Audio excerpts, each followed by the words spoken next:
Salut à tous, dans cette vidéo, on va terminer la saison régulière 2020-2021 dans mon My League avec plusieurs équipes, et avec notamment donc les Wolves. Il s'agit donc de l'épisode 3 des Wolves, et en même temps, il s'agit aussi d'un épisode des Kings, c'est le numéro 5, donc j'ai regroupé Wolves, Kings et Nuggets. C'est vrai que ces trois équipes n'ont pas grand chose en commun a priori, et en fait, si, elles ont quelque chose en commun, c'est qu'elles cherchent à se frayer un chemin à l'ouest dans une conférence très difficile, on n'est pas surpris.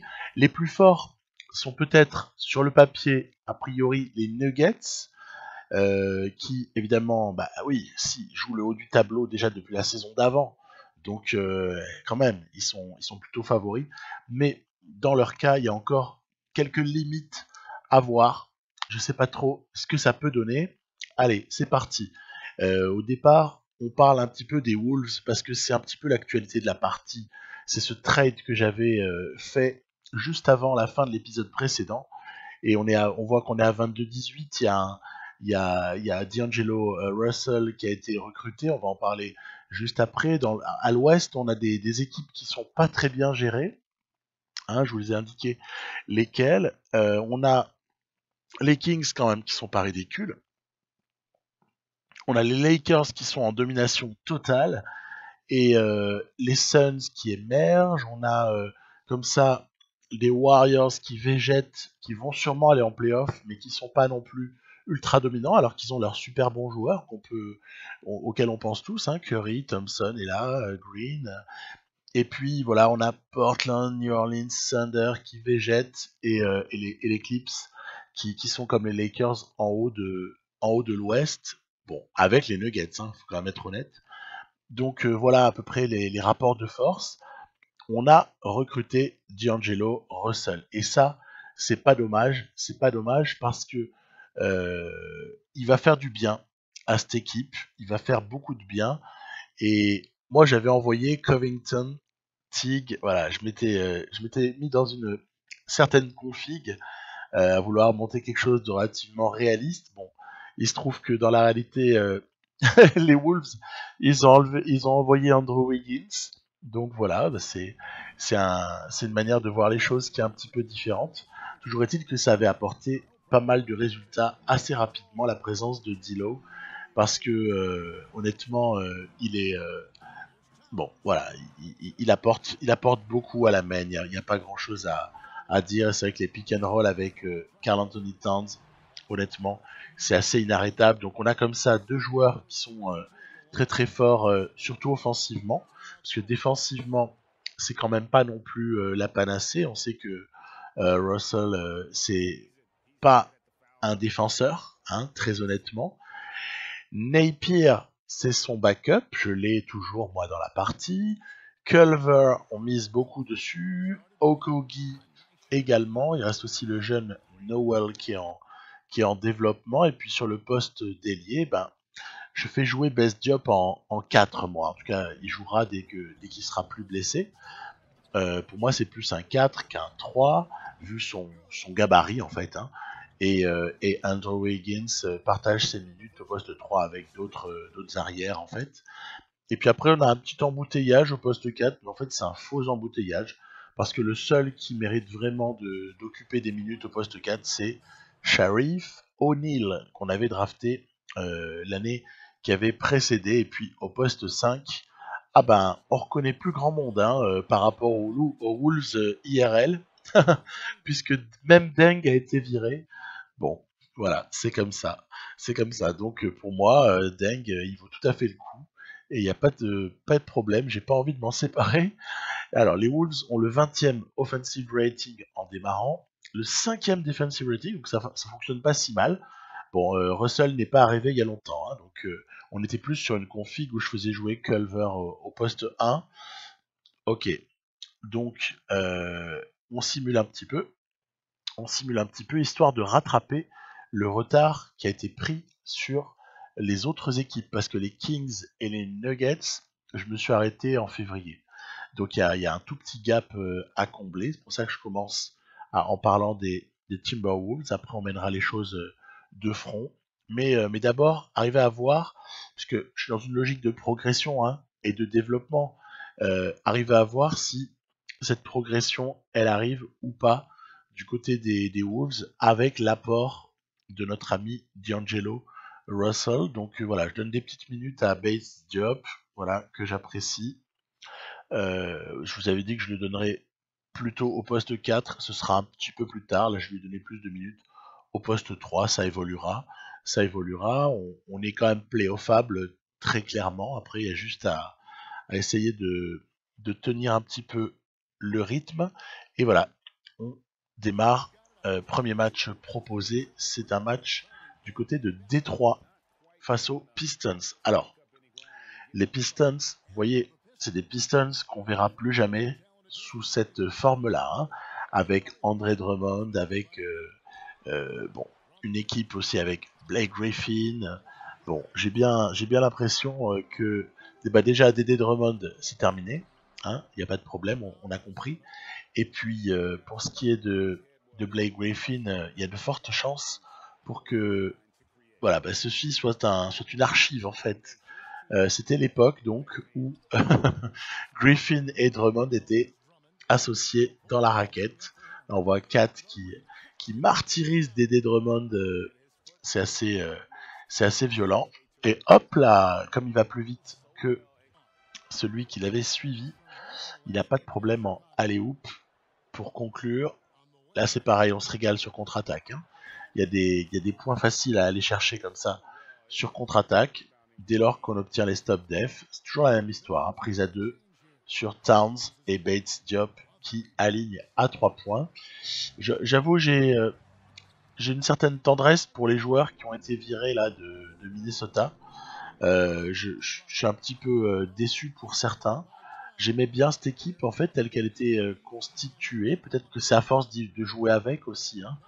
Mais j'aimais bien la manière dont elle était fabriquée. Et c'est vrai que par contre ça obtenait pas de résultat. Donc c'est sûr qu'à partir du moment où il n'y a pas de résultat, on comprend que du côté des Wolves on se soit impatienté et qu'on ait tout cassé parce qu'au final il y a très peu de joueurs là du roster qui IRL à l'heure actuelle sont encore du côté des Wolves. Ça a déménagé copieux, hein. Il y a Andrew Wiggins qui est parti. Il y a aussi Shabazz Napier hein, pour ce qui est de ma rotation.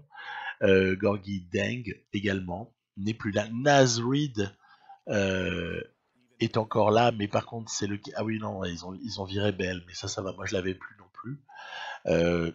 Voilà, il y a Bates Diop, il y a comme ça du monde qui a dégagé. Bon, on verra bien ce que ça peut donner.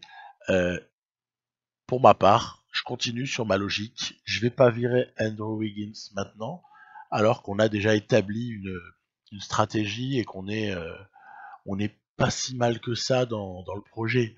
Moi, je les sens plutôt en train de monter. Hein, ils sont plutôt en train de step up là, les Wolves dans la partie. Donc, c'est pas le moment de tout briser. Alors, ça gagne des matchs, hein, ça gagne des matchs, on est plutôt bien positionné. Et puis il y a justement une opposition face à un rival quasi immédiat, puisque c'est 7ème contre 8ème, c'est Wolves contre T-Blazers. En tout cas, les Blazers sont à la lutte pour la 8ème place. Donc je me dis, c'est bien de les jouer, c'est notre petit championnat à nous, c'est bien de les jouer. Et à partir de là, vous avez vu Anthony Edwards qui est en lice pour être le Rookie of the Year. On en parle dans les mock drafts actuellement, Anthony Edwards, comme étant potentiel premier choix hein, de la draft 2021 IRL, 2020 pardon.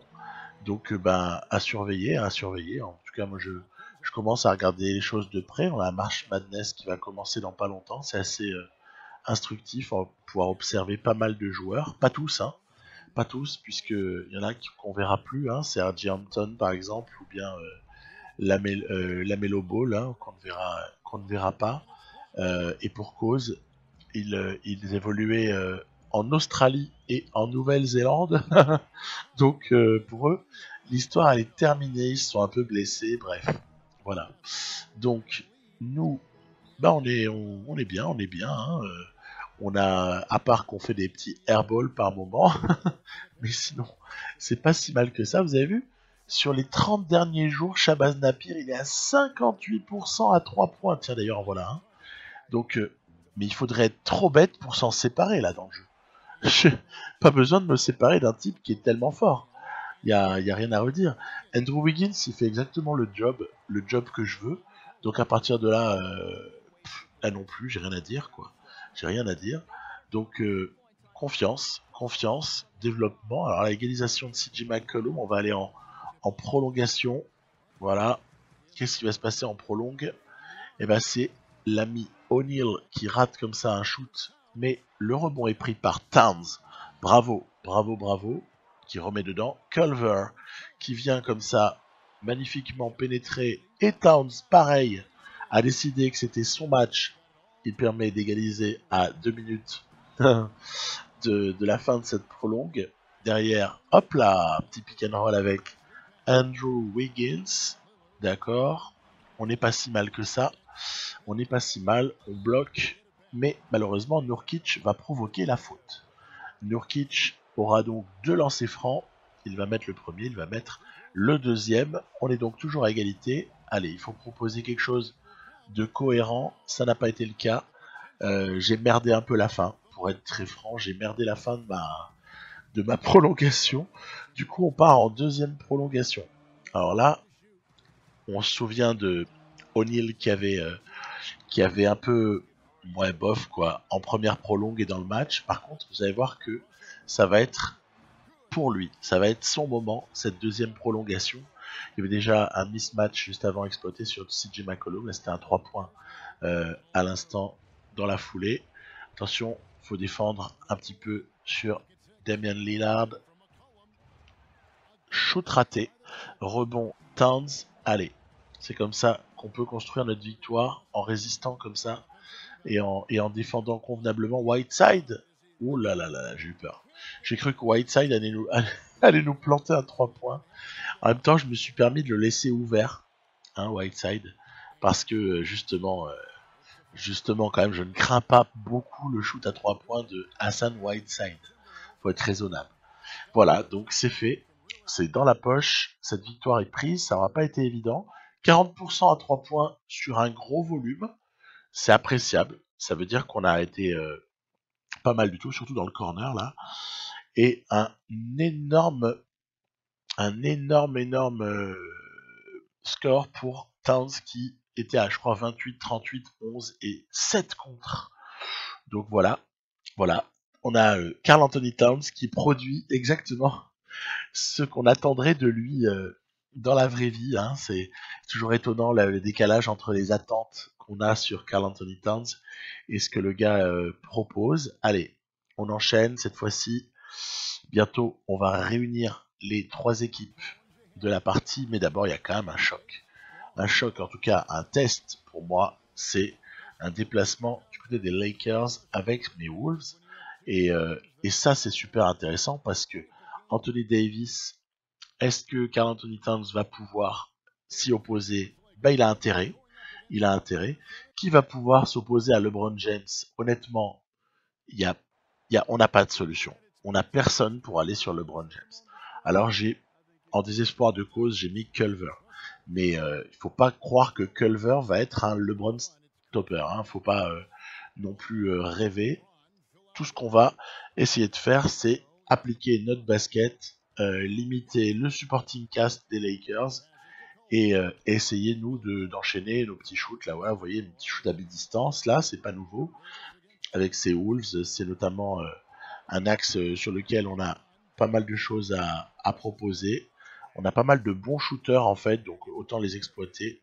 Attention, on attend que quelqu'un arrive. Bien joué, très très bien joué, Towns, qui est arrivé au bon moment, servi. Allez, duel Davis, oh là là, il l'a partousé. Davis a ridiculisé Karl Anthony Towns sur ce coup-là. Et puis en plus, à l'intérieur, les Lakers, c'est fort, hein, parce que je vous rappelle, ils ont DeMarcus Cousins. En plus, il y a Caruso qui se prend pour Damian Lillard. Ils ont à l'intérieur du monde, hein, il y a Javel McGee, Dwight Howard, DeMarcus Cousins. Donc c'est costaud, c'est vraiment costaud.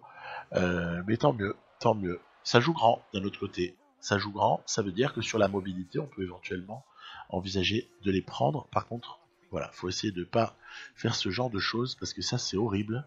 Se faire intercepter bêtement derrière, gober un rebond et, et, et embêter comme ça, c'est trop dommage. Donc là, écran de Davis, Caruso a pénétré. Je ne sais pas pourquoi Kuzma n'a pas pris le shoot, mais toujours est-il que du coup Anthony Davis s'est fait contrer. Ok, on a donc de la défense. D'Angelo Russell n'est pas en adresse. Il a du mal à enquiller les shoots, que ce soit semi-ouvert ou bien ouvert. Allez Culver, allez Culver. Oppose-toi à LeBron James, voilà, c'est bien. Vous allez voir ce qui va suivre, c'est une belle action. En fait, ouais, Sharif O'Neal avait lâché un peu le marquage sur Kuzma et tout de suite la passe est trouvée par LeBron James. On reste au contact, c'est ça qui compte. Malgré des Lakers qui, honnêtement, sont durs à jouer. Hein. Ils sont durs à jouer dans cette config. Surtout que Anthony Davis, il reprend ses rebonds et tout. Enfin bon, bref. C'est assez désespérant. On a aussi Javel McGee qui est capable de fulgurance par moment. C'est un truc de fou. Allez, voilà un ballon volé par Shabazz Napier, en tout cas poussé en touche. Là, j'étais pris par le clock et j'étais obligé d'envoyer un shoot un petit peu dégueulasse. Et sans surprise, Kuzma va venir comme ça nous sanctionner. Ces Lakers, ils existent énormément sur contre-attaque. Donc, il faut y penser. Il faut y penser.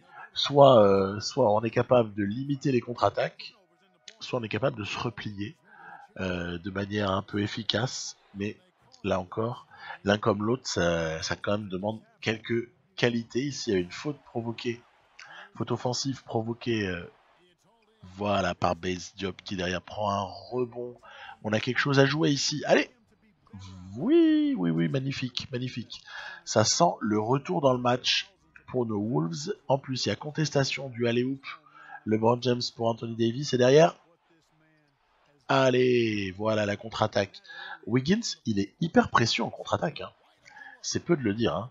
Hein. D'Angelo qui ne met toujours pas dedans, malheureusement. Il faut dire qu'il a en face de lui une légende du basket, quand même Caruso. Donc voilà. LeBron qui dunk sur la tronche de Culver, mais il n'a pas été non plus exceptionnel, LeBron James. Donc quand même, il a été un peu embêté par la défense, même si il met des points, mais c'est pas non plus génial. En plus, Towns fait le boulot sur Anthony Davis. Derrière sa cut, non, on n'a pas réussi à trouver la place. On va essayer de ressortir pour jouer proprement. Il reste une 40, c'est pas le moment de perdre la balle bêtement. Allez. Oui, oui. Voilà, voilà, le petit pull-up. Le petit pull-up à 5 mètres pour D'Angelo Russell. Derrière. Et oui, Anthony Davis tente un fadeaway. LeBron James va ramener tout ça à un point parce que j'ai merdé en attaque dans le même temps. Et qui est-ce qui va avoir le fin mot? Eh bien, celui qui avait été maladroit pendant toute cette partie. Il aura été maladroit tout le temps et il aura été clutch en fin de quatrième quart-temps.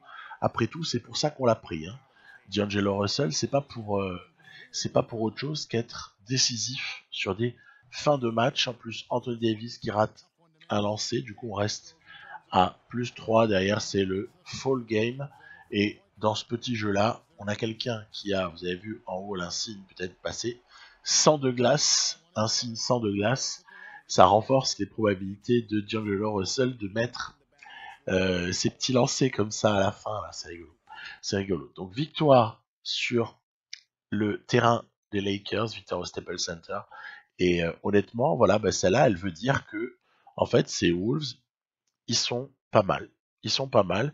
Et peut-être que l'année suivante, on peut espérer des Wolves top 4 peut-être de l'Ouest. En tout cas, moi, c'est ce à quoi je me prends à rêver dans cette partie. Je me dis, le top 4, il est jouable pour cette équipe, même s'il y aura évidemment un max de concurrence. Voilà, encore un match face aux Kings. J'aime pas quand je joue contre mes équipes.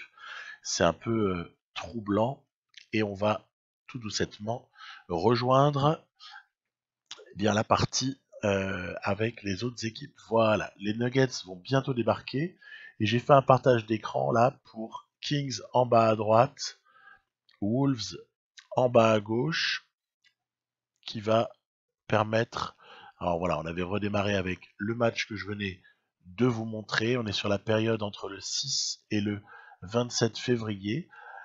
C'est un peu spécial, le partage à partage de 3 choses en même temps sur l'écran. Vous me direz ce que vous en pensez, mais j'ai fait ça pour essayer de gagner du temps, puisque là, je suis essentiellement sur de la simulation en vue d'aller jusqu'à la fin de la régulière, puisqu'on a hâte de jouer maintenant les playoffs. Hein. C'est un peu l'essentiel de ce qui nous attend. Là, c'est vraiment les playoffs. J'ai pas d'autres envies que ça. Donc, on voit par exemple des Kings qui ont buté sur les Rockets. On s'aperçoit que, par ailleurs, les Nuggets sont deuxièmes à ce stade-là, alors que les Wolves viennent de perdre un match. Voilà, il y a pas mal de choses à voir en même temps. On va bientôt avoir un classement qui va nous resituer les positions au 27 février. Voilà, il va arriver dans pas longtemps. Le classement est là. 32 et 23 pour les uns, Kings à 38-18 qui sont vraiment en lutte pour le top 4 et Nuggets carrément en tête à ce stade-là. Bon, mais ça va encore bouger. Autre période, ensuite, 28 février jusqu'au 12 mars. Là, on continue, on simcast assez massivement. On simcast, voilà, vous voyez, on est début mars. Alors évidemment, l'avancée n'est pas simultanée, puisque les matchs n'ont pas forcément lieu le même jour, mais n'empêche que globalement, la période, elle est la même, et on retombe sur nos pattes à l'arrivée. Je me suis un peu pris la tête au montage, hein. Je vous fais pas un...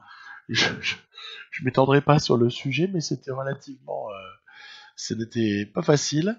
Et on a une tuile en bas à droite, hein, vous avez vu. Fin de saison à craindre pour Marvin Bagley. Donc ça, c'est la tuile du moment du côté des Kings qui perdent Bagley, ce qui va obliger à un petit peu faire appel au roster, une partie du roster qui jouait moins, hein, voilà. Donc ça, c'est une chose. Vous voyez Nuggets qui tiennent toujours la première place, Kings qui sont carrément montés à la troisième, et Wolves qui sont aussi montés, ils sont sixième, et ils solidifient leur bilan. Évidemment, là, à ce stade-là, il y a un choc.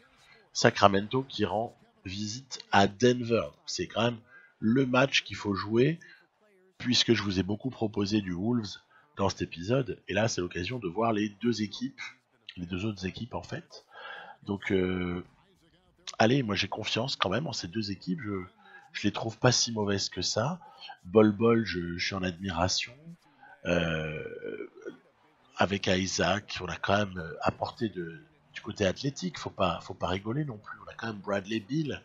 Je sais pas comment cette équipe des Nuggets peut se faire embêter.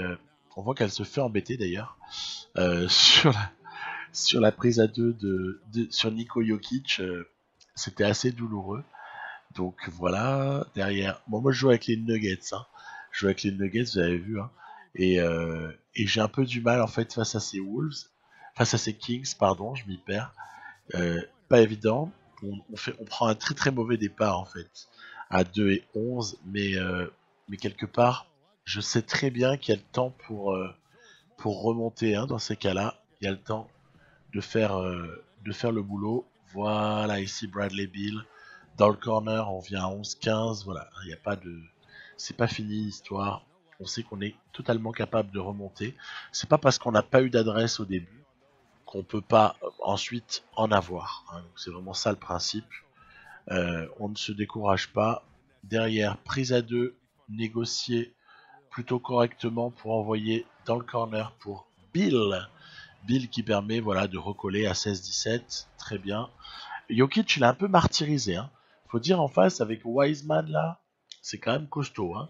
Wiseman, prospect 2020, bon, je pense que vous connaissez. Hein, voilà. Donc Wiseman, c'est quand même quelque chose. Derrière, waouh, le contre quoi.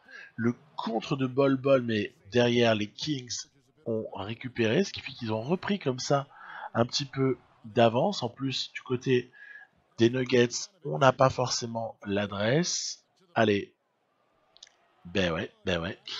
Bogdanovic nous fait mal. Allez, il faut remonter d'une manière ou d'une autre. Celui-là, il est vraiment beau. Hein. Panier en toucher total de Jokic. Donc très très joli ici. Allez, ce shoot est ouvert. Ce shoot est ouvert et il est évidemment mis dedans par Bradley Beal qui fait pas un mauvais match. Derrière, interception. Et on va peut-être réussir à recoller juste. Oh là là là là là là. Énorme. Énorme. Cette action, elle est mythique.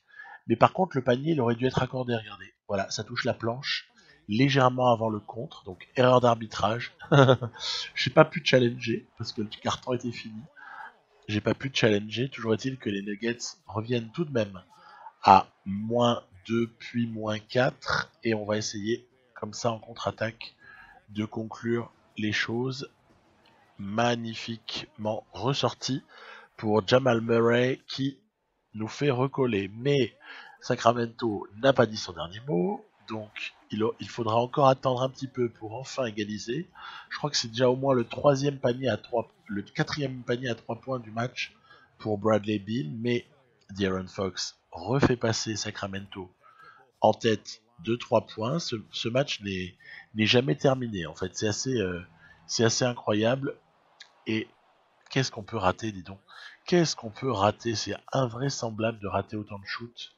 Et du coup, en plus, il y a des points accessibles en contre-attaque pour les Kings. Ouais, c'est difficile. Hein. C'est difficile. Alors après, moi, je suis content. Hein. Quelque part, si c'est si difficile que ça veut dire que les Kings sont quand même pas mauvais.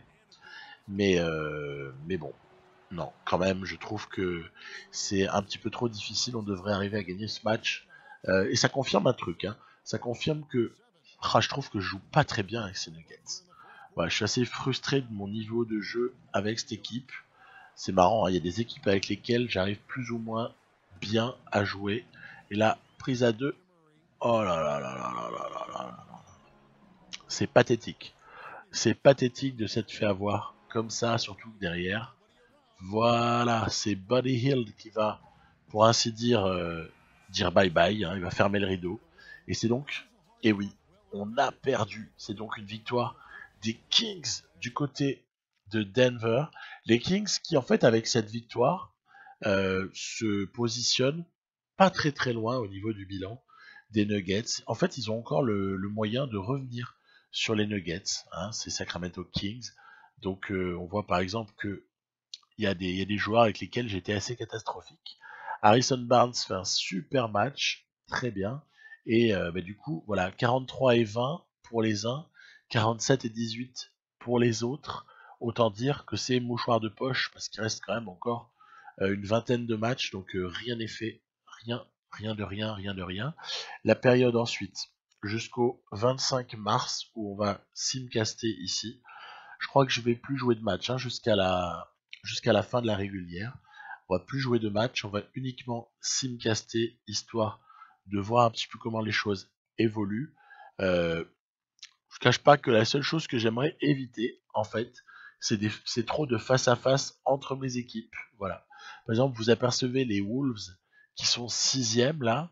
Si je pouvais éviter de tomber avec les Wolves au premier tour contre les Kings ou contre les Nuggets, ça m'arrangerait. Maintenant, quand on joue à 5 équipes, 3 à l'ouest, 2 à l'est, dans un My League, fatalement, à un moment donné, on se rejoint et il va y avoir des chocs entre mes équipes. Hein. C'est obligé. Hein. Mais bon, voilà. Dans l'idéal, j'aurais bien aimé accrocher la 5e place avec mes Timberwolves. Et là, ouais, il va se passer un truc. Pendant que Wiseman fait un énorme match en bas à droite, il va se passer quelque chose de relativement dramatique pour une de ces 3 équipes. Alors, pour laquelle suspense insoutenable, c'est Jamal Murray. Et ouais, dislocation, rotule. Donc voilà, il n'y a plus de Jamal Murray de disponible pour nos amis les Nuggets. Et voilà, donc je vous disais que je les voyais assez énormes en fait dans cette partie cette année-là. Les Nuggets paraissaient durs à aller chercher. Bah déjà, on va avoir une difficulté supplémentaire liée à cette blessure un peu cata.